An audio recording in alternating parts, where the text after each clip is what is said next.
मध्य प्रदेश में अजब गजब का खेल। मध्य प्रदेश में सांसदों की सांसदी दांव पर, बीजेपी को सता रहा एंटी इनकम्बेंसी का डर। सांसदों को उतारना कहीं बीजेपी को न पड़ जाए भारी। 2024 लोकसभा चुनाव से पहले बीजेपी विधानसभा चुनावों को जीतने के लिए अजब गजब का खेला करने जा रही है। बीजेपी के लिए साल के आखिर में होने जा रहे इन 5 राज्यों के विधानसभा चुनाव को जीतना नाक का सवाल बना हुआ है। इन्हीं चुनाव को जीतने के लिए बीजेपी ने मास्टर प्लान तैयार किया है। यह यूं कहें कि बीजेपी को इन विधानसभा चुनाव में हार का डर सता रहा है। राज्यों में बीजेपी को एंटी इनकम्बेंसी देखने को मिल रही है।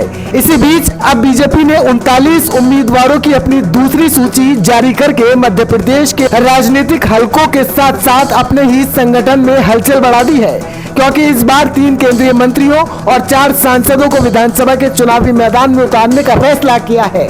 अब ऐसे में सवाल ये खड़ा होता है कि अगर सांसद चुनाव जीतकर विधायक बन गए तो क्या 2024 में वो फिर से सांसदी का चुनाव लड़ेंगे।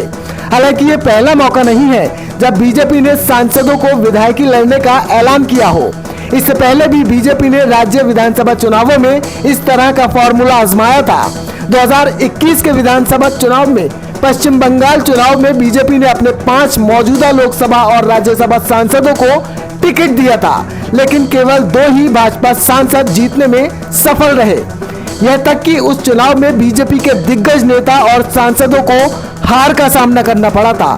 अब ऐसे में दोबारा से बीजेपी का यही प्लान कितना सफल होगा, ये तो आने वाला वक्त ही बताएगा। इस पर अब मध्य प्रदेश के पूर्व सीएम कमलनाथ का कहना है कि भाजपा ने मध्य प्रदेश में अपने सांसदों को विधानसभा का टिकट देकर साबित कर दिया है कि भाजपा ना तो 2023 का विधानसभा चुनाव जीत रही है और ना ही 2024 का लोकसभा चुनाव।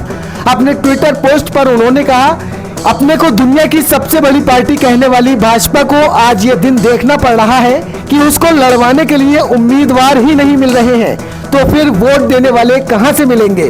गौर करने वाली बात यह है कि बीजेपी ने हाल के सालों में पहली बार किसी विधानसभा चुनाव में इतनी बड़ी संख्या में मौजूदा सांसदों को मैदान में उतारने का फैसला किया है। बीजेपी ने जिन सांसदों को टिकट दिया है वे सभी मध्य प्रदेश के अलग अलग क्षेत्रीय इलाकों का प्रतिनिधित्व करते हैं। इन्हें मैदान में उतारकर बीजेपी ने साफ संकेत दिया है कि इस बार पार्टी सामूहिक नेतृत्व में चुनाव लड़ने जा रही है और इसीलिए वह हर क्षेत्र से एक बड़ा चेहरा विधानसभा चुनाव में उतार रही है। क्या ये दाव रंग लाएगा, इसके लिए चुनावी नतीजे तक का हमें इंतजार करना होगा। अब ऐसे में देखना ये होगा कि इन 5 राज्यों में जीतकर बीजेपी लोकसभा चुनाव में आगे सीटें बढ़ाएगी या नहीं बढ़ाएगी। आप देखते रहिए इंडिया तुरंत। शुक्रिया।